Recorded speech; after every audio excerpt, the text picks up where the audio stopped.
दो खास मेहमान इस वक्त जुड़ रहे हैं। Group captain retired Tapesh Chaudhary, पूर्व वायुसेना अधिकारी, और wing commander retired R S. Sudhakaran, पूर्व वायुसेना अधिकारी। बहुत स्वागत है आप जैसे जांबाजों को सर, जिन्होंने हमारे आसमान को सुरक्षित रखा। भारतीय संस्कृति में गीता का एक अहम स्थान है और गीता में एक श्लोक है 11वें अध्याय का 24वां, नभः स्पर्श दीप्तम। ये 3 शुरुआती शब्द लिए गए जो कि भारतीय वायुसेना के उस आदर्श वाक्य को परिभाषित करते हैं जब अर्जुन भगवान कृष्ण के सामने थे और उन्होंने अपना विराट स्वरूप दिखाया, तब अर्जुन को कहना पड़ा कि आसमान की ऊंचाइयों पर दीप्तमान आपका जो रूप है ये सबसे ज्यादा विराट है। यही 3 शब्द भारतीय वायुसेना यानी इंडियन एयरफोर्स का एक तरीके से हौसला बढ़ाते हैं।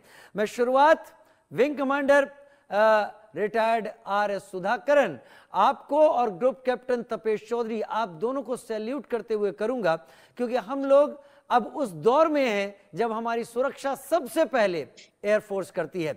ग्रुप कैप्टन तपेश चौधरी, वायुसेना दिवस, आपका दिल क्या कहता है? आज कोई टेक्निकल सवाल नहीं। Thank you Rajiv ji, good evening and good evening to all viewers and co panelist.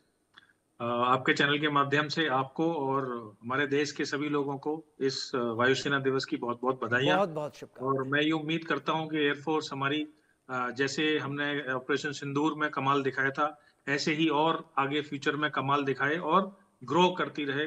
और 1932 के बाद से आज तक एयरफोर्स ने बहुत लंबा सफर तय किया है। जब हम उस जमाने की बात कर रहे हैं कि जब एयरफोर्स इतनी इंपॉर्टेंट नहीं थी, फुट पे जो आर्मी मार्च करती थी वो इतनी इंपॉर्टेंट होती थी, but because of its reach air force लंबी दूरी तक पहुंच सकती है, कम टाइम में पहुंच सकती है। और एयरफोर्स एक इंपॉर्टेंट फोर्स बन के रही वर्ल्ड में, क्योंकि जनरली इसीलिए फर्स्ट रेस्पॉन्डर होती है और टेक्नोलॉजिकली इंटेंसिव फौज है। और इसलिए एयरफोर्स जो है इम्पोर्टेंट फैक्टर हो गई है। इट्स नॉट दैट कि army navy are not important, सबकी अपनी अपनी वैल्यू है, but because of air force reach and the shorter time it can strike, air force बहुत इम्पोर्टेंट फोर्स है। तो मेरी तरफ से सबको बहुत बहुत बधाई। ये देश ना वीरों का देश है एक्चुअली, शुरू से ही।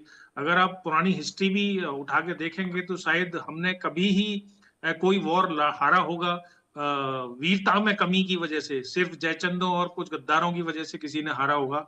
लेकिन इसीलिए आज की डेट में वो चीज अगर एप्लीकेबल नहीं भी है तो टेक्नोलॉजी कितनी भी अच्छी हो, मशीन कितनी भी अच्छी हो, फोर्स कितनी भी अच्छी हो, और आपके पास एवियोनिक्स, वेपन्स और कुछ भी सब कुछ अच्छा हो, लेकिन it is a man behind the machine. उसकी ट्रेनिंग, उस मैन का, जो आदमी उस वेपन को चला रहा है, उसके पीछे का जज्बा, वो हिंदुस्तान में सबसे ज्यादा है। हम लोग अपनी भारत माता के लिए लड़ते हैं। दुनिया में कोई ऐसा देश नहीं है जो अपने देश को भारत माता कहता हो, और जब उसकी भारत माता पे संकट आता है तो फिर ये जो जज्बा है ये 100 गुना हो जाता है। इसलिए शायद हम गर्व से कह सकते हैं कि हमारी टक्कर लेना या हमसे टक्कर लेना कुछ आसान काम नहीं है। राजीव जी।